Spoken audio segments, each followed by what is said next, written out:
Hi, Anjanette Miller. I am the CEO of Echo. I'm also an entrepreneur and have been for most of my life, starting at age probably like 9 when I was babysitting. But I think interestingly, I didn't call myself an entrepreneur until I moved here in 2019, after I had built several businesses, built software, exited. I didn't even know that was a term. So I'm really thrilled about this next economy, next AI, what could be possible.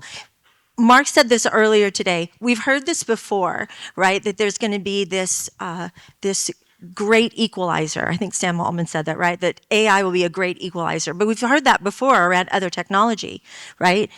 Personal computers, the internet, and that will flatten, and AI will flatten hierarchy. The issue is that unless we have equitable access, so who gets the upgrade, right? Then that hypothesis kind of falls flat, right? We've seen it before. So before I even want to think about or talk about AI, let's look at like the digital divide has not even been solved. So 1 in 4 households in the United States does not have access to broadband, so and even access to the internet, right? FCC broadband maps still show that millions of American and rural and tribal areas do not lack reliable access. So they might have access, but the speed is low or it's spotty, right? And then we think about digital redlining. ISPs systematically underinvest in lower income urban areas. How can we say that AI is going to be this great equalizer when not everybody has access to the internet? I think North Carolina could be a great case study for the United States when we think about kind of rural, urban. And so this is just access to internet, right? So I kind of compared our triangle metro to the rural area and then kind of statewide. Even when we think about the smartphone only internet, about 14%, 12 to 14% statewide, people are using their smartphones only to access the internet, which makes AI difficult and the tools that are available difficult to learn, to implement, and deploy. We think about the BEAD location, so BEAD and BEAD deployment, so that's actually putting the fiber in the ground, getting everything ready. Some of that's not even going to be ready until 2028, right? So the infrastructure itself, that's being built on a government timeline, right? While our technology is moving much faster. And so we still have this big divide and disconnect. Okay, so let's say you have internet, you are a little bit more kind of like tech savvy, you're engaged in AI tools, then the issue really becomes like, can we keep up? So we have the paywall stacking, right? So if you want access to quality AI, you want to build on this, you want to do all the things that Mark's been teaching us this morning, then we have to do that with a paid or pro account. If you're a small business owner, you're an entrepreneur, that becomes very expensive. Then we deal with kind of the model churn. And we've all been there, like what's happening? And trying to keep up with what Claude has unveiled, or now what's Nano Banana, or I'm supposed to go over here, right? And then the platform fragmentation. And then we think about the time tax. Who has the time to study this, to learn it, to practice, to be around other people? Well, those people that have salaries, that have that agency over their own schedules, right? I'm still not sure that we have like this flat hierarchy and equitable access. Then we think about organizations.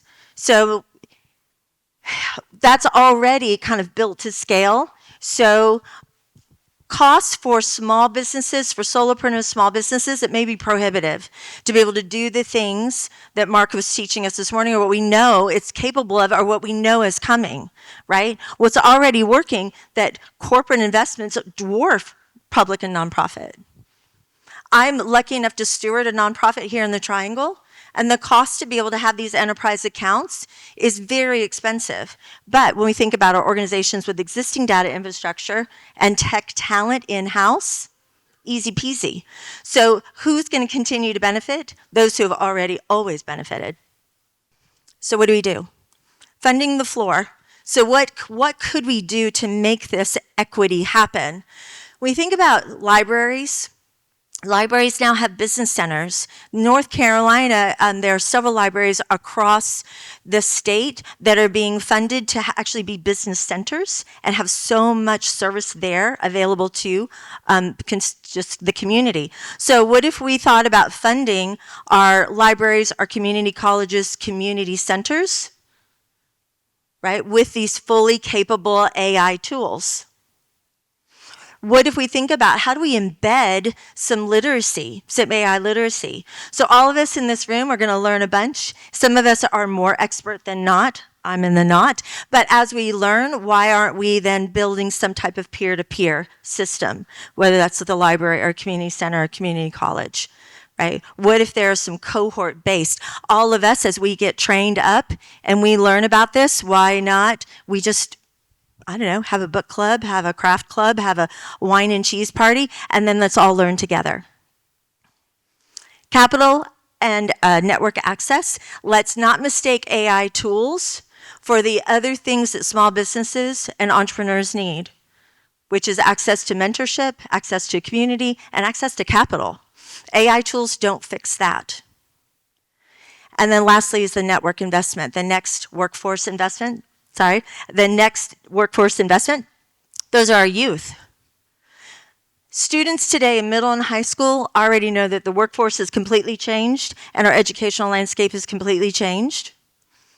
They just don't know how to access it.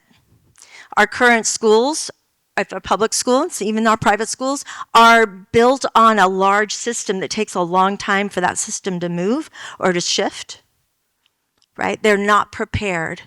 But our students need to be prepared today. Mark, what was the quote earlier? Like, AI is not going to take our jobs, but you have to know how to do AI to do a job. Something like that, less eloquent than what Mark had said.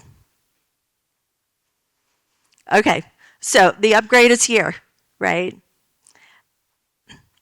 The exclusion pattern is not. So the AI technology is new, it's transformative, but there are people today and will continue. When we think about lack of broadband, lack of literacy, lack of even access to devices and affordability, that equity will not level out at all. What we can do is think about ways that we can avoid the traps of the slow process that government and government infrastructure takes, and think about the way that as a private group of people or private citizens or private organizations, how we can band together and make this happen a little bit faster. I think I want to leave with the value of the tool is not, access to the value of the tool does not equal the access to the value of the tool. So just because this is available to everybody doesn't mean that everybody knows how to use it or put it in place or reap the benefits of it. Thank you so much.